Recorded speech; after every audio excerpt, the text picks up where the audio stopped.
नमस्कार प्रेक्षक हो. ज्योतिषशास्त्र इतकंच अंकशास्त्र हे सुद्धा पुरातन शास्त्र आहे. पण सध्या मात्र त्याचा बोलबाला खूप होतो आहे. ज्योतिषशास्त्राला पूरक असं हे अंकशास्त्र आहे. बऱ्याचदा आपण अंकशास्त्राचा उपयोग एक रेमेडी म्हणून करत असतो. आणि म्हणूनच सगळ्यांच्या कुतूहलाचा हा जो विषय अंकशास्त्र, भाग्यांक, मूलांक कधी वापरावं, सहित बदल का करावा, कसा करावा, व्यवसायाच्या दृष्टिकोनातून अंकशास्त्र महत्त्वाचं कसं आहे, या संदर्भामध्ये आज आपण अंकशास्त्र विशारद माननीय हेमंत शास्त्री काळे यांच्याकडून माहिती घेणार आहोत. तत्पूर्वी तुम्हाला नेहमीचीच विनंती की आता हे तुमचं चॅनेल झालं आहे, कारण आमचे 1000 सबस्क्रायबर झालेले आहेत. त्यामुळे तुमच्या चॅनलला लाईक करा, शेअर करा, सबस्क्राईब करा. कुळधर्म कुळाचार या एपिसोडला तुम्ही जो भरभरून प्रतिसाद दिलात त्याबद्दल तुमचे मनपूर्वक आभार. आणि आता आपण अंकशास्त्राबद्दल अधिक माहिती घेऊयात. नमस्कार गुरुजी. नमस्कार. सगळ्यांच्या जिव्हाळ्याचा प्रश्न असतो अंकशास्त्र, माझा मूलांक किती, भाग्यांक किती, आणि या संदर्भामध्ये प्रत्येकजण हल्ली प्रयत्नशील असतो. कारण प्रत्येकालाच यश हवं असतं आणि या अंकांमुळे यश मिळतं हा विश्वास आहे की बोलणं तर मिळतंच. मग अशा वेळेस अंकशास्त्र म्हणजे काय मुळात? आता अंकशास्त्र हा विषय खरं तर ही मालिका आपण आता सुरू करतोय. त्याच्यामध्ये पहिल्यांदा सगळ्यांचं धन्यवाद आपल्याला इथं व्यक्त करायचं आहे. ते म्हणजे आपले 1000 सबस्क्रायबर पूर्ण झालेले आहेत. आणि ज्यांनी कोणी सबस्क्राईब केले त्यांच्यासाठी तर ही खूप मोठी पर्वणीच असणार आहे. कारण वेगवेगळ्या विषयांचं ज्ञान आपण त्यांच्यासाठी घेऊन जाणार आहोत. आणि त्यांनी जर तशा कमेंट आपल्याला केल्या तर जे काही विषय आपल्याकडं ज्योतिष, वास्तू किंवा तत्संबंधित शास्त्राशी संबंधित जे विषय आहेत ते सगळे विषय जास्तीत जास्त आपण श्रोत्यांपर्यंत पोहोचवण्याचा प्रयत्न करणार आहे. आणि त्याचाच एक भाग आहे तो म्हणजे आज अंकशास्त्र आपण घेणार आहे. आता अंकशास्त्राचा हा पहिला एपिसोड आहे. आता अंकशास्त्राचा हा पहिला एपिसोड आहे. आणि त्याच्यामध्ये पहिला जो प्रश्न आहे तुमचा, तर अंकशास्त्र म्हणजे काय? अंकशास्त्र खरं तर आपल्याला अंक ह्या गोष्टीशी खूप मोठा आपला परिचय असतो सगळा. प्रत्येक गोष्ट अंकानुसार, तारखेनुसारच चालत असते आपल्या आयुष्यामध्ये. आणि ह्या सगळ्या गोष्टींचा विचार आपल्या ऋषीमुनींनी, म्हणजे त्याच्यामध्ये विशेषतः आपल्याला कपिल मुनी जे होते किंवा ऋषी होते, तर त्यांनी सांख्यशास्त्र या नावाने त्याचा अभ्यास केलेला आहे. प्रत्येक अंक एका ग्रहाशी त्याची कंपनं किंवा वेध जोडलेले आहेत. आणि त्याच्यावरती त्यांनी अभ्यास केलेला आहे. ते शास्त्र पुढं बाहेरच्या लोकांनी, म्हणजे परदेशातल्या लोकांनी त्याच्यावरती काही विशेष अभ्यास केला आणि ते आत्ता आपण फॉलो करतोय. मग त्याच्यामध्ये अंकशास्त्रामध्ये ग्रहांशी संबंध आल्यामुळं त्याचा परिणाम मानवी जीवनावरती, मानवी आरोग्यावरती, मानवी मनावरती, या सगळ्या गोष्टींवरती होतोय. आणि मग वेगवेगळ्या क्षेत्रामध्ये अंकांचा उपयोग आपण करतो. मग आता तो कशा पद्धतीने करायचा ते पुढे बघूया आपण.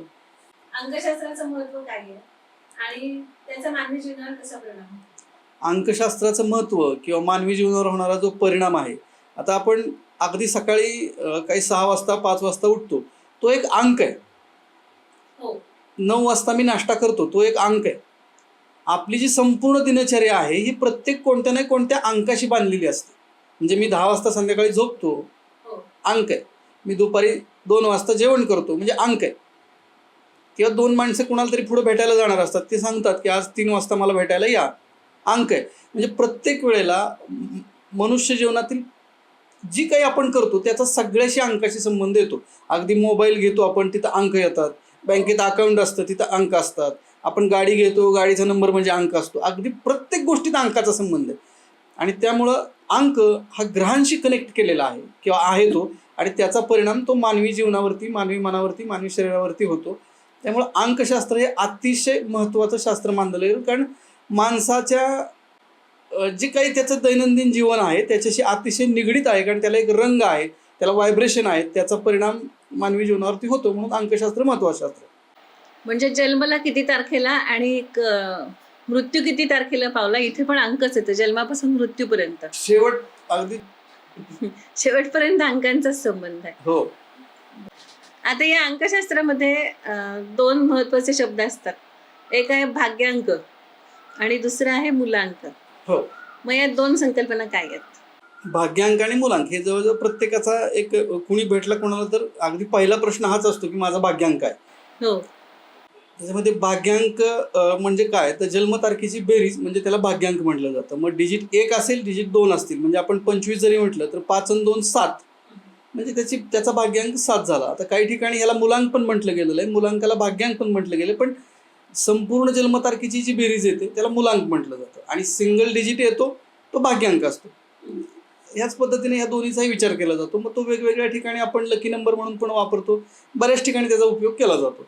आता ते पुढं वेगवेगळे जे नंबर आहेत त्याच्यामध्ये भाग्यांकाचा मुलांकाचा कसा विचार करायचा ते आपण बघूया पुढे.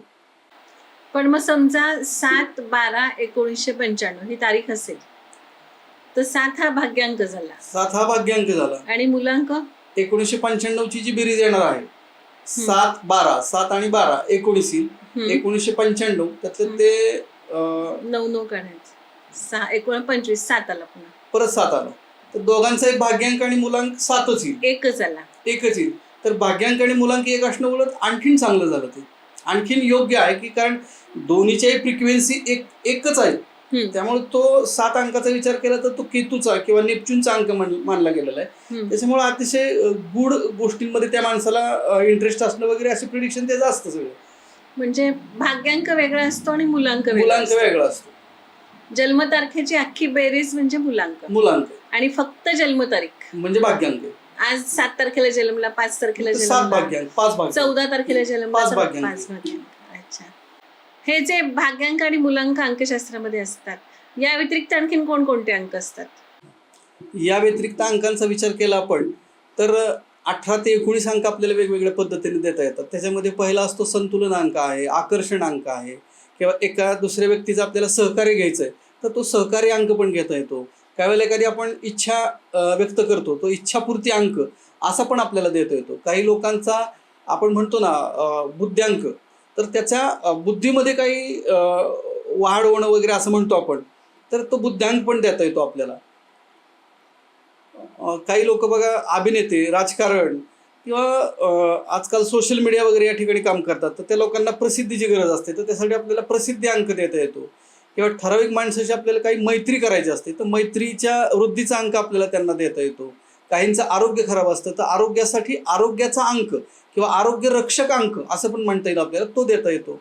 त्यानंतर काहींना नोकरी पाहिजे असते, नोकरी प्राप्तीसाठी पण काही अंक असतो. आता ह्या अंकांचा उपयोग कसा करायचा, तर ह्या अंकांमध्ये उपयोग करत असताना याच्यामध्ये त्याचा रंग, आकार आणि त्या अंकाचा संबंध आपल्या शरीरातल्या चक्रांशी असतो.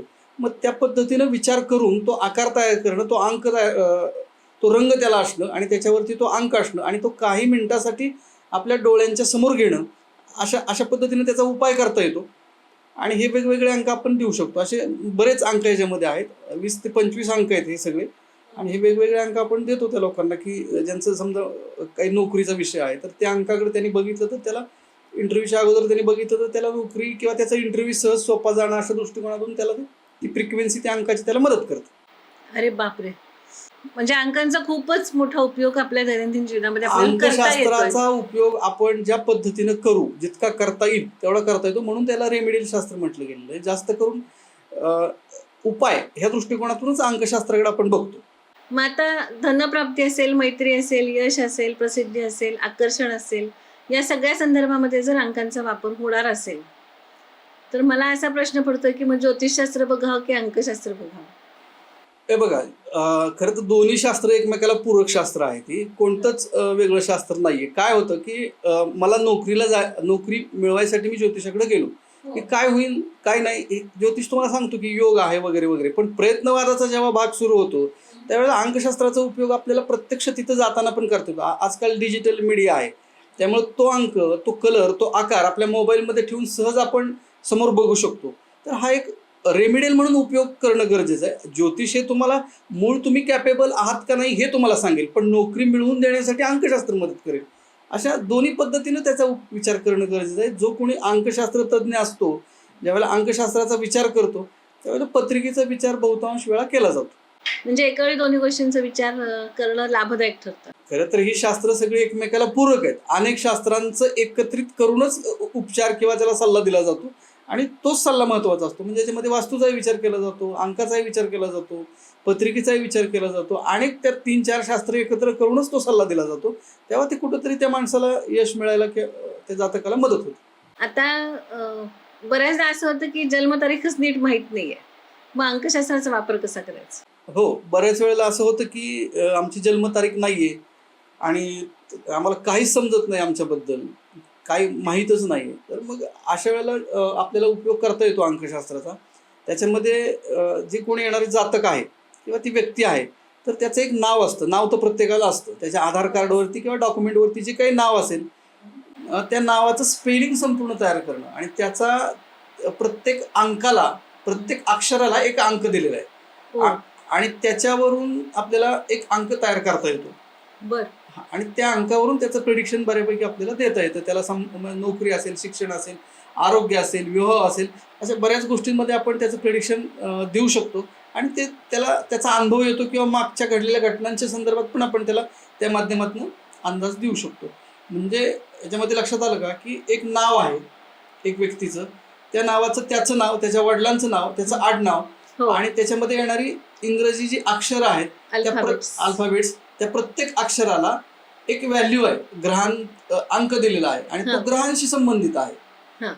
मग ह्यातनं 3 अंक निघणार आहेत. त्याची संपूर्ण जी बेरीज येईल तो त्याचा मूळ अंक असेल आणि त्या अंकावरून आपण प्रिडिक्शन देऊ शकतो किंवा ह्या तिन्ही जे अंक येणार आहेत त्या तिन्ही अंकांचा समन्वय साधून सुद्धा याच्यामध्ये प्रिडिक्शन देता येतं आपल्याला. सोल्युशन तर आहेच. सोल्युशन आहे.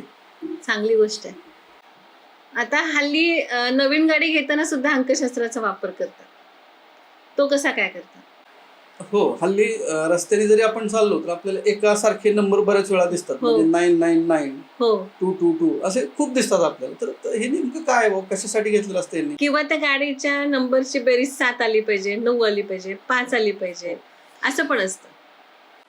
तर बेरीज 7, 5 वगैरे जे म्हणतो आपण, तर त्याच्यामध्ये भाग्यांक आणि मूलांकाचा विचार याच्यामध्ये केला जातो. मग त्याच्यामध्ये तो जो नंबर आपण काढतो गाडीसाठी, तर नुसता तो नंबरचा विचार करून त्याच्यामध्ये आपल्याला उपयोग होत नाहीये. त्याच्यामध्ये येणारं जे पासिंग असतं त्याचं, आता समजा आपण बारामतीचा विचार करू, MH42, तर M हे जे अक्षर येणार आहे त्याला एक नंबर आहे. H साठी सुद्धा नंबर आहे. MH42 42चा तर आहेच आहे. त्याच्या पुढे त्याच्यामध्ये ABC वगैरे असतो अंक आणि मग पुढे नंबर असतो.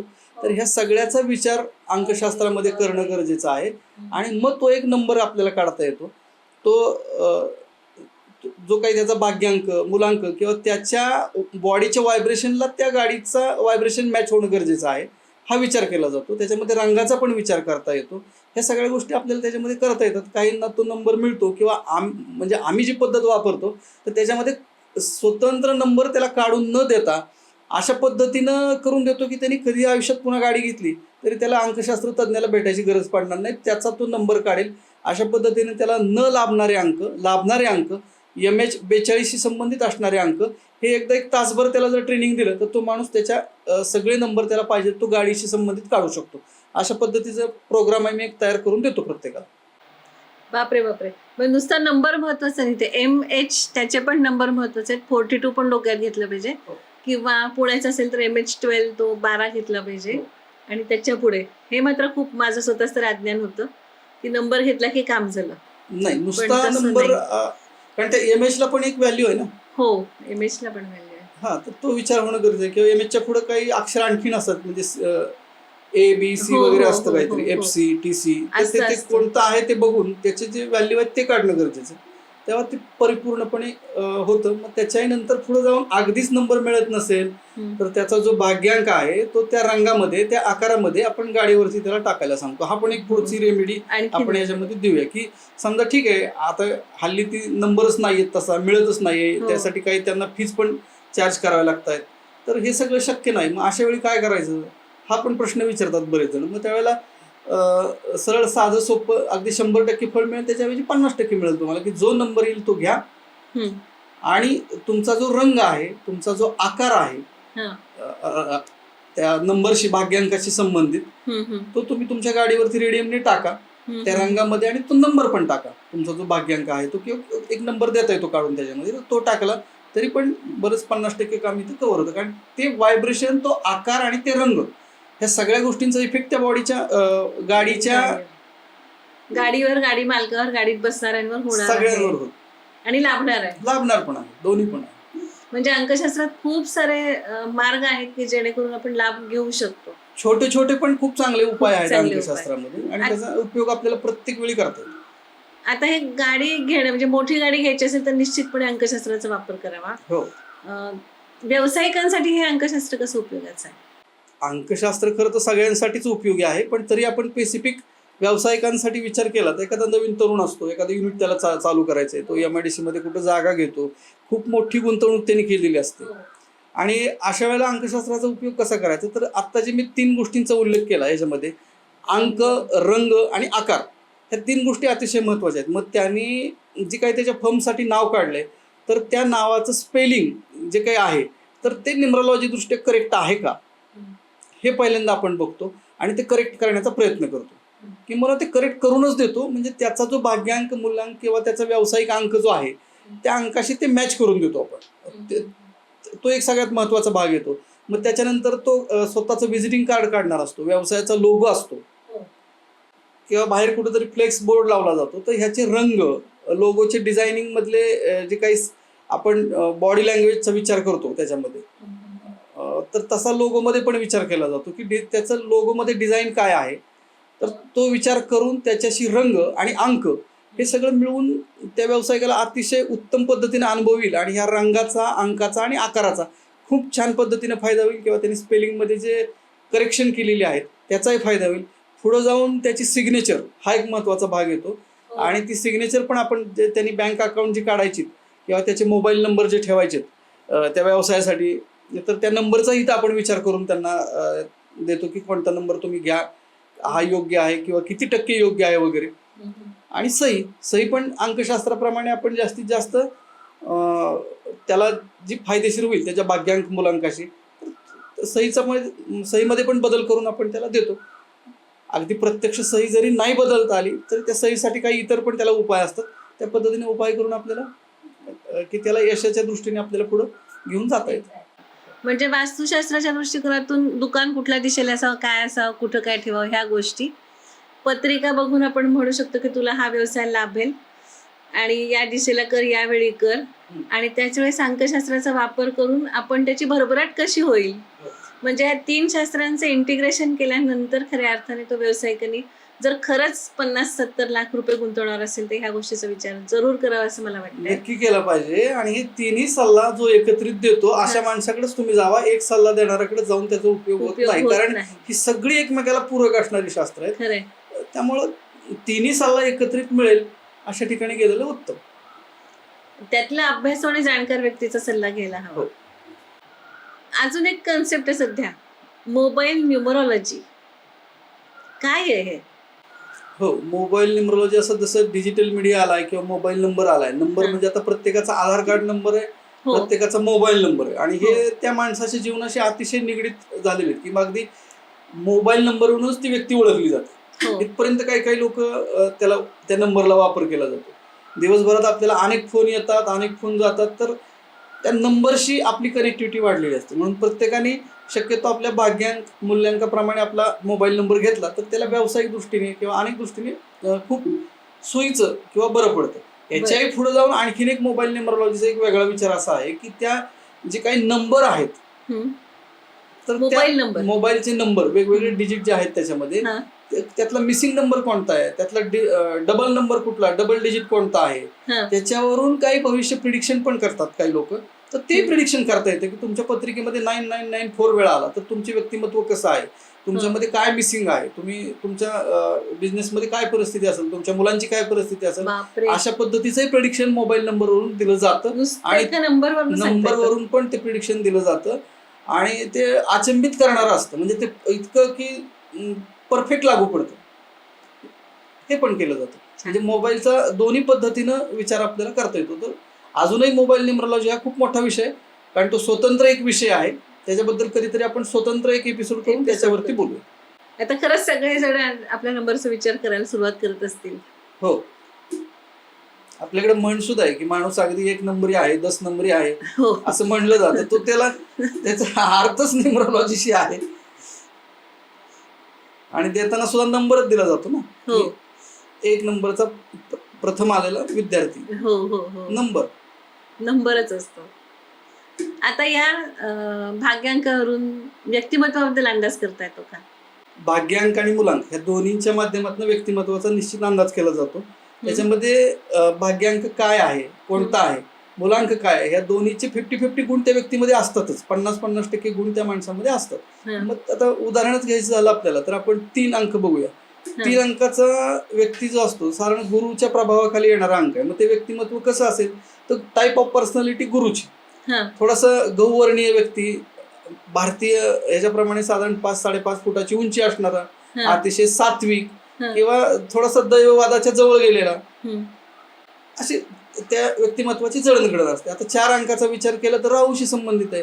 कायम दुसऱ्याला संभ्रमात टाकणारा, व्यक्तिमत्वाचे उकलच होऊन द्यायची नाही, कायम गूढ ठेवणारा, किंवा कधी कधी आक्रमक किंवा काहीतरी समाजातल्या किंवा वातावरणातल्या नकारात्मक गोष्टी ते लगेच ऍब्सॉर्ब करून घेणारा, असं प्रत्येक अंकाचं व्यक्तिमत्वाचं वैशिष्ट्य वेगवेगळं आपल्याला सांगता येईल. कदाचित हे सगळं करायसाठी सुद्धा आपल्याला स्वतंत्र एक एपिसोड करावा लागेल स्वतंत्र, आणि मग प्रत्येक एक अंक घेऊन आपण त्याच्यावरती व्यवस्थित 5-5 मिनिटं बोलून सांगूया सगळं चालेल.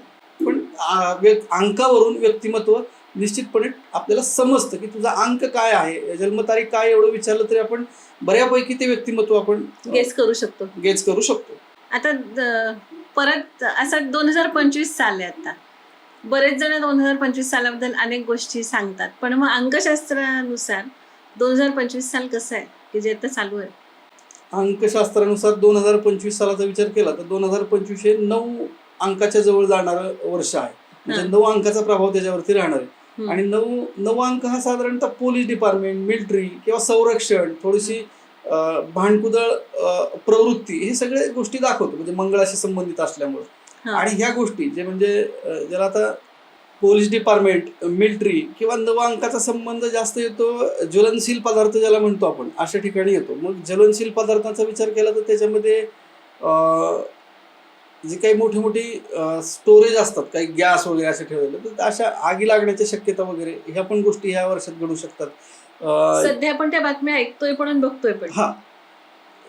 त्या बातम्या येतीलच अजून पण वर्षभरात, हे सतत आपल्याला ऐकली, किंवा गॅस सिलेंडरचा स्फोट झाला, कुठेतरी आग लागली, ह्या गोष्टी घडणार आहेत. कारण या 2025 वरती पूर्णपणे 9चं प्रभुत्व आहे. मग 9चा संबंध थोडासा डिपार्टमेंट त्यांच्याशी पण येतो. मग त्यांच्यामध्ये काही सकारात्मक बदल होणं, अशा गोष्टी पण घडण्याची शक्यता या वर्षामध्ये होते.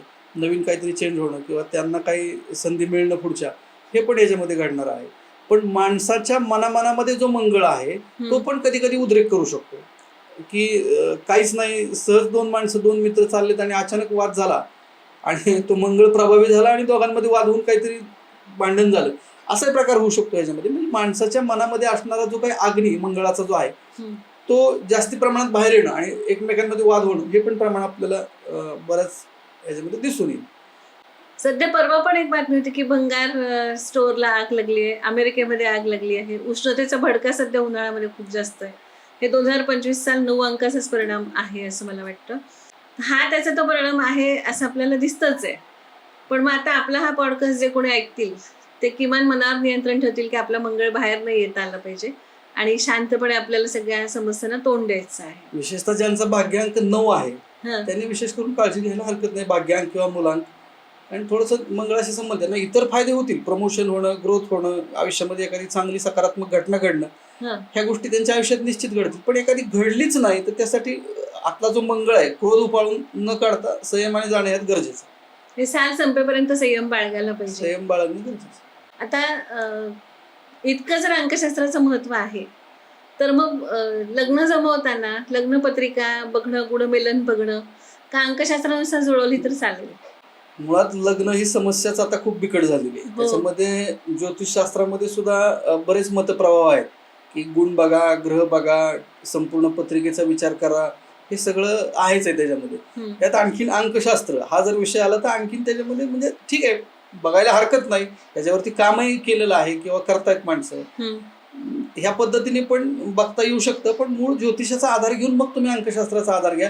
किंवा नुसतं अंकशास्त्रामध्ये आमचे भाग्यांक जुळत नाहीत की बाबा 4 पर्सनॅलिटीचा व्यक्ती असा आहे मग 3 वाल्याशी त्याचं जमणार नाही, असा विचार न करता पत्रिका आणि अंकशास्त्र असं दोन्हीचं एकत्रित करून जर सल्ला दिला किंवा घेतला तर तो अधिक योग्य राहील.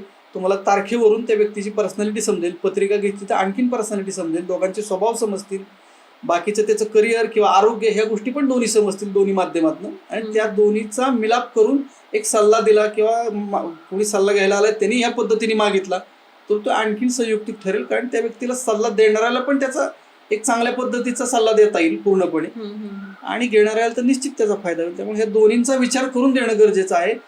अंकशास्त्रानुसार विवाह ह्या विषयावरती लोकांचे कामं पण भरपूर चालू आहेत. म्हणजे याच्यावर स्वतंत्र अभ्यास करतायत लोक, संशोधन चालू आहे, काम करतायत लोक, आणि ते आपल्याकडे पण ते झालेलं आहे. पण अजून तितकंसं ते वापरात नाहीये. ते दोन्ही मिक्स करून आपल्याला देता येईल. म्हणजे ज्योतिषशास्त्राबरोबर पत्रिकेबरोबर हे बघावं, हो, अधिक लाभदायक ठरेल. अधिक लाभदायक ठरेल. लग्नानंतर मुलीचं नाव बदलतात, मग ते पण अंकशास्त्रानुसार बदललं तर? खरं तर स्त्रियांच्या बाबतीत विचार केला तर ती त्यांना एक संधी असते. हो, पुरुषांना ती संधी नाहीये. नाही. अगोदर मूळ जे नाव आहे ते मुळात अंकशास्त्र म्हणजे डॉक्युमेंटला नाव वडिलांचं असणार आहे, आणि ते नाव जर व्यवस्थित व्हायब्रेशन त्याचे असतील ते अगोदर बघणं गरजेचं आहे. आणि ते असतील तर फारसं चेंज करू नये डॉक्युमेंटली नाव, म्हणजे रेग्युलरला तुम्ही चेंज करा. आणि ते जर बसत नसेल तरच मग नवीन नावाचा विचार करून ते बरोबर अंकशास्त्राप्रमाणे तुम्हाला बसवता येतं, किंवा स्पेलिंगमध्ये त्याच्या अल्फाबेटमध्ये काही चेंज करता येतात आपल्याला, आणि ते चेंज करून त्या व्यक्तीचं जे कोणी स्त्री मुलगी जी आहे तिचं काय शिक्षण आहे, तिचं काय करिअर आहे, पुढं काय करायचं, ह्या सगळ्यांचा विचार करून, त्या व्यक्तिमत्वाचा विचार करून काही स्पेसिफिक अंक आपल्याला त्याच्यामध्ये किंवा काही अल्फाबेट त्याच्यामध्ये टाकून ते स्पेलिंग चेंज करता येतं, आणि तिला एका यश मिळेल, प्रसिद्धी मिळेल, आरोग्य मिळेल, अशा दृष्टिकोनातून सगळ्या अक्षरांचा, अंकांचा विचार करून आपण नाव तयार करून त्याच्यामध्ये देतो. ती एक खूप चांगली संधी आहे. विचार करायला हरकत नाही, प्रत्येकाने तो करावा. मग आजपासून तुमच्याकडून उल्लेख येतो की अंक आणि ग्रह यांचा संबंध आहे. हो. मग आता अंक आणि ग्रह यांचा काय संबंध आहे? अंक आणि ग्रह याचा खूप जवळचा संबंध आहे, कारण ग्रहांशी कनेक्ट असल्यामुळेच त्याचा परिणाम आपल्या मानवी जीवनावरती होतो. अगदी शून्याचा संबंध प्लुटो ग्रहाशी जोडला जातो. शून्य म्हणजे प्लुटोला मानलं जातं. त्यानंतर एक हा रवीचा किंवा सूर्याचा अंक आहे. आरोग्य, प्रतिष्ठा वगैरे ह्या गोष्टी आपण सूर्याकडून घेतो किंवा बघतो. त्यानंतर 2 अंक जो आहे तो चंद्राचा आहे. चंद्र म्हणजे मन आहे, आई आहे, ह्या गोष्टी आपण चंद्रावरून बघतो. त्याप्रमाणे 3 अंक आहेत. 3 अंक म्हणजे गुरु आहे. गुरु म्हणजे प्रत्यक्ष बृहस्पती. मग ते वेगवेगळ्या क्षेत्रातले गुरु असतील आपले, तर तो गुरुचा अंक आहे 3 अंक. दत्तगुरूंचा अंक आहे असं म्हणायला हरकत नाही आपल्याला. किंवा जे संत आपण कुणाचा अनुग्रह वगैरे घेतो तर ते गुरु, गुरूंचा अंक म्हणजे 3 अंक आहे. आता 4 अंक जो आहे तो राहू आणि हर्षल या 2 ग्रहांकडे दिलेला आहे. त्यानंतर पुढचा जो 5 अंक आलेला आहे तो 5 अंक आहे बुधाचा. बुध ग्रहाशी संबंधित आहे. बुध ग्रहाचा विचार केला तर स्मार्टलेसपणा जो म्हणतो तो त्या माणसाकडे अतिशय आपल्याला दिसतो. अतिशय हजरजबाबी, स्पष्ट बोलणारा, म्हणजे बोलका पोपट म्हणतो आपण त्याला. तशा टाईपमध्ये ती पर्सनॅलिटी बुध किंवा 5 अंकवाल्यांची असते. त्यानंतर 6 अंक आहे. 6 अंक म्हणजे शुक्राचा अंक आहे. तो शुक्र म्हणजे काय, सौंदर्य आहे, कलासक्तपणा आहे, हे सगळे गुण त्या माणसामध्ये असतात. आणि तो 6 अंक शुक्राशी कनेक्ट आहे. त्याप्रमाणे 7 अंक पुन्हा नेपच्यून ग्रहाशी जोडला जातो. आणि नेपच्यून म्हणजे गुड, विश्वातलं जे गुड शोधण्याचं काम आहे ते सगळं नेपच्यूनकडे आहे. आणि त्या व्यक्तीच्या व्यक्तिमत्वामध्ये आपल्याला ज्याचा 7 मूलांक किंवा भाग्यांक असतो, बहुतांशांना स्वतःपेक्षा विश्वाची जास्त पडलेली असते. मग ते प्रश्न म्हणजे तसेच पद्धतीचे असतात की ही सृष्टी कशी निर्माण झाली, मग समुद्र इथं कुठनं आला, इथं डोंगर कसा आला, हे जे काही अकलनीय प्रश्न आहेत ते सगळे यांच्या समोर असतात, या लोकांच्या समोर. तर तो 7 अंकाचं प्रतिनिधित्व करतो. त्याप्रमाणे 8 अंक आहे. तो सगळ्यात महत्वाचा म्हणजे शनी महाराजांचा अंक आहे. शनी म्हणजे कर्म आहे. कर्म चांगलं करा तर फळ चांगलं मिळेल, हा शनी महाराजांचा संदेश आहे. त्याप्रमाणे आहे शनीचे अनेक कारतत्व आहेत, ते सगळी त्याच्याशी जोडली जातात. म्हणजे अनेक ठिकाणी शनीचा विचार करतो, किंवा आपण शनी 7.5 ह्या विषयी आपण एक एपिसोड अपलोड केलेला आहे, तो पण बघा, म्हणजे आणखीन शनी समजेल 8 अंकाचं महत्व. त्याप्रमाणे सगळ्यात महत्वाचं म्हणजे 9 अंक आहे. 9 अंक मंगळाचा आहे. आणि 9 म्हणजे सृष्टीची उत्पत्ती आहे. 9 म्हणजे सगळ्याचा, तो ब्रह्माचा पण अंक मानला जातो. म्हणजे मंगळ जरी असला त्याची देवता ब्रह्मा आहे. उत्पत्ती, सगळ्याची उत्पत्ती. म्हणजे आपल्याकडे 9च्या पाड्याचं उदाहरण दिलं जातं, तर तो अंक जो आहे तो ब्रह्माचा आहे. म्हणजे निर्मितीचा अंक आहे. 9 एके 9, 9 दुने 18, बेरीज परत 30, म्हणजे हा निर्मितीचा अंक आहे. कारण काहीतरी करून दाखवण्याची तयारी किंवा करून दाखवण्याची हिंमत ह्या लोकांकडे असते. जरी आपण व्यावहारिकदृष्ट्या अग्रेसिव्ह नेचर वगैरे म्हणत असलो तरी ही कर्तृत्ववान व्यक्ती असं पण म्हणता येईल याला आपलं. आणि करून दाखवणं, काहीतरी केलं पाहिजे, ही कायम उर्मी अंगात घेऊन 9 अंकाची व्यक्ती राहत असते. म्हणून तो 9 अंक महत्वाचा आहे. आणि 10 अंकाचा संबंध परत सूर्याशी येतो. सूर्याशीच येतो. त्या पद्धतीने म्हणजे- हे अंकांचं महत्व आहे. त्याला ग्रह सगळे जोडले गेलेले आहेत आणि त्या प्रत्येक अंकावरती प्रत्येक ग्रहाचं प्रभुत्व असल्यामुळे त्या व्यक्तीवरती ग्रहाचा परिणाम आपल्याला किंवा त्याच्या व्यक्तिमत्वामध्ये आपल्याला दिसून येतो. ते ग्रहाचं प्राबल्य दिसतं आणि त्यानुसार व्यक्तिमत्व घडतं. हो. अंकशास्त्र आणि रंग यांचा काही संबंध आहे? अंकशास्त्र आणि रंग यांचा खूप जवळचा संबंध आहे. कारण व्हायब्रेशनचा संबंध येतो. तर जिथं अंक आहे तिथं रंग आहे, रंग आहे तिथं अंक आहे. आता हल्ली खरं तर अगोदर नव्हतं, पण आता ह्यातली सत्यता माहीत नाही. पण हल्ली नवरात्रीच्या वेळेला आपण बघतो की हो, अगदी प्रत्येक वाराची एक साडी आणि त्या बायका ती 9 रंगाच्या 9 साड्या. साड्या घालून जातात. म्हणजे तिथं अंक आणि रंग हे दोन्ही पण आपल्याला दिसतं. म्हणजे आज हो. पहिली माळ म्हणून हा रंग, हो. जो कुठला वार येईल तो रंग, तर त्याच ते गोतक आहे. अंकाचा आणि रंगाचा संबंध खूप जवळचा आहे. म्हणजे सूर्य ग्रह जर बघितला आपण एक अंक, तर एक अंकाचा साधारणतः गोल्डन म्हणजे सकाळचं सूर्य असेल सूर्योदयाच्या वेळेचा तर गोल्डन रंग आपण मानतो. दुपारचा थोडासा डार्क केशरी मानतो. असे रंगांच्या सेड्स जे आहेत त्या अंक दाखवतात किंवा रंग दाखवतात. रंग ते ग्रहांचे सेड्स दाखवतात. शनीचा रंग विचार केला आपण तर शनीचा रंगाचा बघा काळ्या रंगाशी खूप संबंध येतो किंवा व्हायलेट कलर म्हणतो, जांभळा थोडासा निळसर कलर, तर तो पण शनीशी संबंधित आहे. पिवळा रंग किंवा येलो सेड म्हणतो आपण सगळे, येलो सेड जे आहे ती गुरुतत्वाशी संबंधित दाखवते. तर प्रत्येक ग्रहाला जो रंग दिलाय तो अंकाशी संबंधित येतो. अगदी चंद्र पूर्णपणे व्हाईट कलर आला, पूर्णपणे पांढरा रंग येतो. तर असे प्रत्येक अंकाला रंग आहेत आणि त्या रंगाचा उपयोग आपल्याला वेगवेगळ्या पद्धतीने करता येतो. त्याच्यामध्ये पुढं आपण जेव्हा बघू चक्र आणि रंग, सप्तचक्र आणि अंक आणि रंग हा जो विषय येईल त्यावेळेला आपण रंगाचं महत्व आणखीन विशद करू की अगदी प्रत्येक रंगाची जी काही कॉस्मिक रेंज असते ती किती असते, ती किती MM मध्ये असते वगैरे वगैरे अगदी डिटेल आपल्याला त्याच्यामध्ये जात आहे. म्हणजे अंकानुसार जर रंगाचा वापर केला तर अजून लाभदायक ठरू शकतो. जास्त लाभदायक ठरतो. जास्त लाभदायक. हल्ली आपण बघतो की बरेच जण हातावर 42 किंवा 24, 42 किंवा 24 असे अंक लिहितात. काय आहे त्यातलं तथ्य? हो, बऱ्याच ठिकाणी आपण बघतो की 42 किंवा काय 24 हे सगळे अंक लिहिलेले असतात. एखादा क्रिकेटर असतो त्याची जी शर्ट असतो जर्सी म्हणतो आपण त्याला, त्याच्यावरती पण तो अंक लिहिलेला असतो. काही वाहनांच्या वरती स्पेसिफिक ते अंक लिहिलेले असतात. हल्ली हातावरती पण तो अंक ठराविक रंगाने, इथं जो शुक्र उंचवटा असतो आपला, शुक्र उंचवट्यावरती तो अंक लिहिला जातो. हे नेमकं ह्या अंकात काय? पहिल्यांदा आपण 24 ह्या अंकाचा विचार करू. त्याच्यामध्ये 2 आणि 4 हे 2 अंक येतात. म्हणजे चंद्र आहे, 4 म्हणजे राहू आहे आणि तो शुक्र उंचवट्यावरती लिहिला जातो. ह्याची सगळ्याची बेरीज येते 6.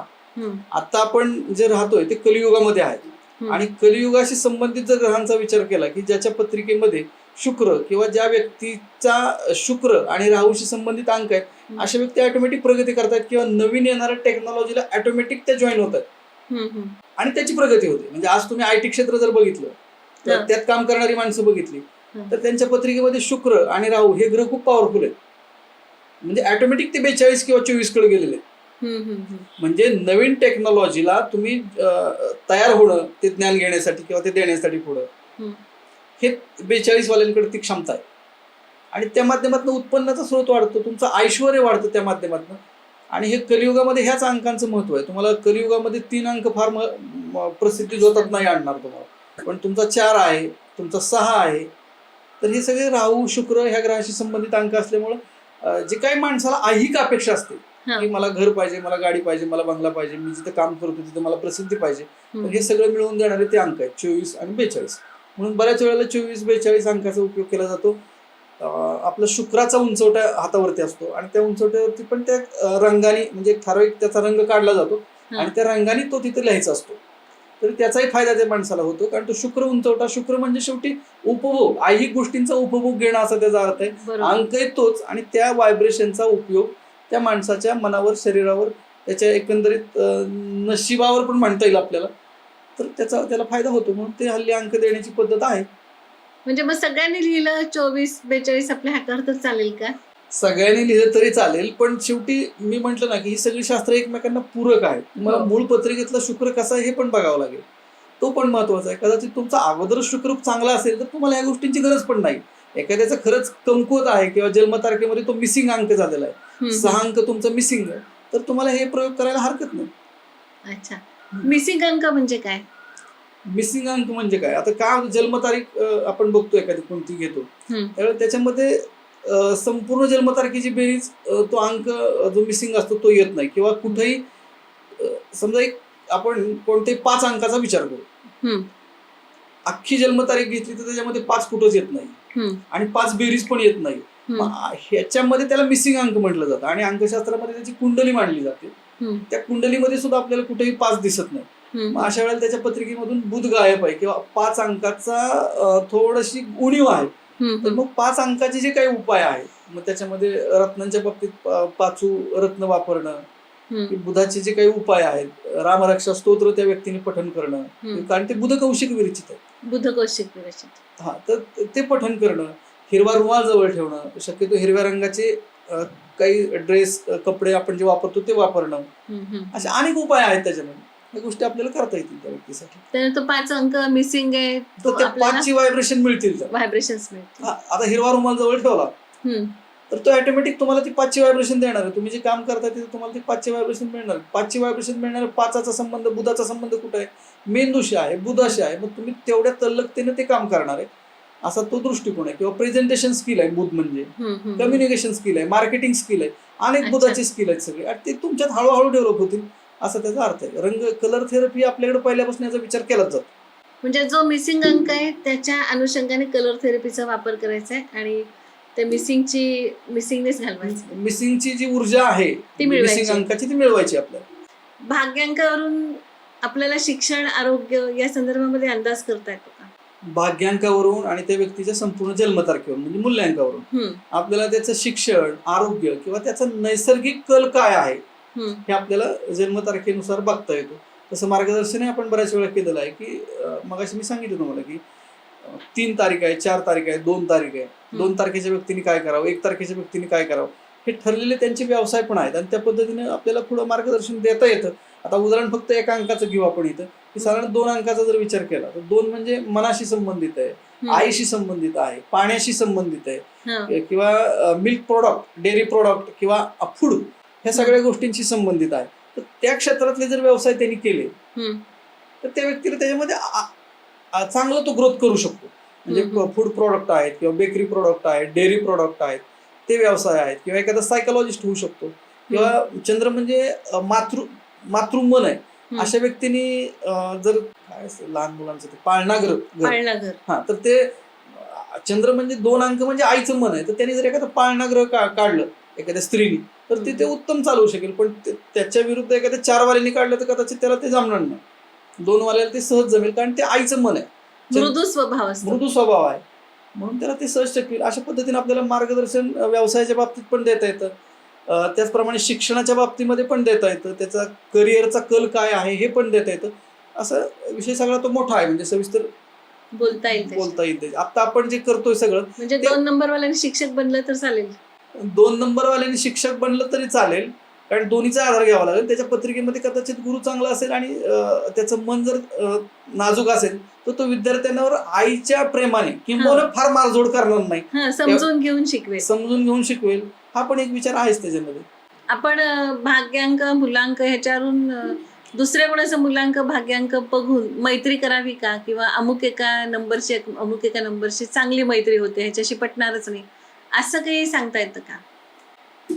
हो, सांगता येतं आपल्याला असं. पण याच्यामध्ये बघा की 1 वाला आहे आणि 8 वाला आहे, फार ट्युनिंग व्हायब्रेशन त्यांची जुळत नाहीत. कारण शनी आणि रवी हे 2 भिन्न तत्व आहेत, भिन्न ग्रह आहेत, एकमेकाला तत्व त्यांची भिन्न आहेत, म्हणून ते फार मॅच होणार नाही. जसं आता आपण 2 अंकाचा विचार केला, चंद्र आणि राहू म्हणजे 4, तर फार ट्युनिंग जुळणार नाही त्यांचं. हे आपण अंदाज बांधू शकतो, कारण ते स्वभाव आणि विचार करण्याच्या पद्धती भिन्न आहेत. बाकी त्यात काही वेगळा मुद्दा नाही. मैत्री कुणाची होती? स्वभाव जुळतात, स्वभाव आणि विचार, मत जुळतात. तर ते स्वभाव, विचार, मत ही सगळी भिन्न आहेत त्यांची, त्यामुळे हे कधीच मॅच होत नाही. एक म्हणला दुसरा एक म्हणतो, ते व्हायब्रेशन मॅच नाही झाल्यामुळे फार मैत्री होत नाही. आपण मगाशी पाहिलं की मोबाईल नंबर, तसा एक एंजल नंबर असतो बघा, ते एंजल नंबर काय आहे? हो, एंजल म्हणजे आपण त्याला मराठीत देवदूत म्हणतो. हा आणि तो अंक जो असतो डबल डिजिट, ट्रिपल डिजिट, तर तो देवदूताप्रमाणे काम करतो. म्हणजे आपण रस्त्याने प्रवास करतोय, आज शहरातल्या ट्रॅफिकमधनं चाललोय आणि तो अंक आपल्याला वारंवार समोर येतोय. बर मग तो 11 असेल, 12 असेल, 15 असेल, जो काही अंक असेल तो वारंवार समोर येतो. तुम्हाला काहीतरी सिग्नल आहे त्याच्याकडून, त्या अंकाकडून. समजा आपण 12 अंक धरूया. 12 अंकात तुम्हाला वारंवार दिवसातनं 3 वेळा 4 वेळा 12 अंकच तुमच्या समोर येतोय. तर 12 अंकाचा संबंध 3शी आहे आणि 3 म्हणजे गुरु आहे. तर तुम्हाला गुरुकडून काही मार्गदर्शन मिळेल, गुरुकडून काही गिफ्ट मिळेल, गुरुचं दर्शन होईल, असा त्याचा आपण अर्थ घेऊ शकतो. आणि काहीतरी आपल्यामध्ये नवीन टाकण्याचा ते प्रयत्न करतील. अशा अर्थानं त्याला एंजल नंबर असं म्हटलं. किंवा वेगवेगळे नंबर आपल्याला दिसतील. कदाचित 11 पण दिसतो, 1 आणि 1 2. कदाचित आईसाठी तुम्ही निघाला असेल तर कदाचित त्या दिवशी तुमचं आईचं प्रेम तुमच्या बाबतीत जास्त उफाळून येईल असंही म्हणता येईल. किंवा 1 1 डबल रवी आल्यामुळे तुम्ही एखाद्या मोठ्या सरकारी कामकाजासाठी निघाला असाल किंवा सरकारी कामकाजामध्ये काही तुमचं काम अडकून राहिलं असेल तर ते आज होऊ शकतं. अशा अर्थाने एंजल नंबर म्हणतो आपण त्याला. किंवा देवदूत, एंजल म्हणजे देवदूत. तर तो देवदूताप्रमाणे आपल्याला काहीतरी शुभ संकेत देतो असा आपण त्याचा अर्थ घ्यायला हरकत नाही. तर ती एंजल नंबर ही कल्पना आता हल्ली आहेच. पण म्हणजे त्याचे योगायोगाने दिसले पाहिजे. नाही, ते मुद्दाम तुम्ही लावून जर बघत बसला तर त्याचा काही परिणाम होणार नाही. पण मी सहज आज गाडीवरती बसून निघालोय आणि मला पहिला पण तोच दिसला, दुसरा पण तोच दिसला, तिसरा पण तोच दिसला. दिवसातनं 4 वेळा वेगवेगळी वाहनं त्याच नंबरची मला दिसत आहेत, भले ती 2 व्हीलर 4 व्हीलर काही असेल, तर तो एंजल नंबर आहे. मला तो पाहिजे म्हणून मी भिंतीला लावला आणि तो त्याच्याकडे बघत बसलो तर तशा अर्थाने एंजल नंबर नाही. शोधायचं नाही, लक्ष खेचून घेतलं तर तो एंजल नंबर. नॅचरली प्रोसेस आहे. कारण गुरु किंवा देवदूत आपल्याला सहजासहजी नाही भेटत, तो अचानकच भेटतो. योगायोगाने भेटतो. आता या अंकशास्त्राबद्दल जाता जाता तुम्ही अजून काय सल्ला द्याल किंवा अजून काय सांगाल? तर खरं तर अंकशास्त्र हा खूप मोठा विषय आहे. याच्यामध्ये आयुष्याच्या बऱ्याच अंगावरती आपल्याला याचा विचार करता येतो. म्हणजे प्रत्येक क्षेत्राशी संबंधित अंकाला जोडून आपण विचार करू शकतो. पण बेसिक ज्या गोष्टी आहेत की सर्वसामान्य माणसाला सहज समजतील आणि बघता येतील, तर त्याच्यामध्ये भाग्यांक आहे, मूल्यांक आहे. त्याचा उपयोग आपल्याला सहज करता येतो रोजच्या जीवनामध्ये. तो कसा आहे तर बघा, आपण एखाद्या ठिकाणी जातो आणि त्याच्याशी काही कारण नसताना तो माणूस आपल्याला या बसा किंवा काहीतरी आपुलकीने बोलतो. तर त्यावेळेला नक्की समजून जायचं की काहीतरी फ्रिक्वेन्सी मॅच होती, म्हणजे तिथं अंकाचा संबंध आलेला आहे. आणि अगदी आपण आपल्या जवळच्या नेहमीच्या माणसाकडे जरी गेलो भेटायला तर तो आपल्याला वेटिंगला थांबायला सांगतो. व्हायब्रेशन मॅच होत नाही, हे समजून घ्यायचंय आपण त्याच्यामध्ये. आणि दैनंदिन जीवनात ह्या अंकांचा उपयोग आपल्याला वेगवेगळ्या ठिकाणी, म्हणजे मोबाईल नंबरसाठी करता येईल. तुम्ही कुणाला भेटायला गेला तर तुमच्या सोयीची जी वेळ असते, वेळ आपण देतो, ते तुमच्या भाग्यांकाला किती मॅच होते हे बघून तुम्हाला देता येईल. आता ते योजक तथा दुर्लभ असं म्हटलं जातं. तो योजना करणारा त्याच्यामध्ये पाहिजे. अनेक पद्धतीने भाग्यांक आणि मुलांकाचा उपयोग करून आपल्या दैनंदिन जीवनामध्ये त्याचा खूप काही उपयोग आपण करून घेऊ शकतो. अर्थात त्यातल्या योग्य तज्ञाचं तुम्ही मार्गदर्शन घेतलं आणखीन तर जास्त डिटेल मिळेल तुम्हाला. म्हणजे हे सगळ्या गोष्टी फक्त माझा भाग्यांक हा, माझा मुलांक हा आणि हे माझ्यासाठी लाभदायक आहे एवढं म्हणण्यापुरतं हे शास्त्र नाही आहे, तर रोज रोज वापरण्यासाठीचं म्हणून हे शास्त्र आहे. म्हणून त्यातली सखोलता प्रत्येकाने थोडी करून आपण समजून घेतली पाहिजे. तर निश्चितपणे अंकशास्त्र त्यांना आयुष्यामध्ये यश द्यायला उपयोगी पडेल. धन्यवाद गुरुजी, खूप सुंदर माहिती तुम्ही आज आम्हाला दिलीत की ज्या गोष्टी खरोखरी नव्हत्या आम्हाला माहिती त्या तुमच्याकडनं मिळाल्यात. धन्यवाद. ज्यांना कुणाला अंकशास्त्र ह्या विषयाबद्दल आणखीन काही माहिती हवी असेल तर त्यांनी जर तशा कमेंट खाली केल्या तर आपण ह्याच्यामध्ये आणखीन एक एक मुद्दा सविस्तर एक एक एपिसोड करू. पण तशा कमेंट खाली करा, म्हणजे आपल्याला तशी उत्तरं देता येतील. निश्चितच. धन्यवाद. आत्ताच आपण काळे गुरुजींकडनं अंकशास्त्राचं महत्त्व, मूलांक किंबहुना दैनंदिन जीवनात प्रत्येक पाऊल टाकताना सुद्धा अंकशास्त्राचा वापर केला असता भरभरून यश मिळेल ही खात्री गुरुजी आपल्याला देत आहेत. त्या दृष्टिकोनातून त्यांनी आपल्याला माहिती सांगितली. हा एपिसोड तुम्हाला निश्चितपणे आवडेल ह्याचा आम्हाला विश्वास आहे. तुम्ही हा एपिसोड शेवटपर्यंत पाहिलात त्याबद्दल धन्यवाद.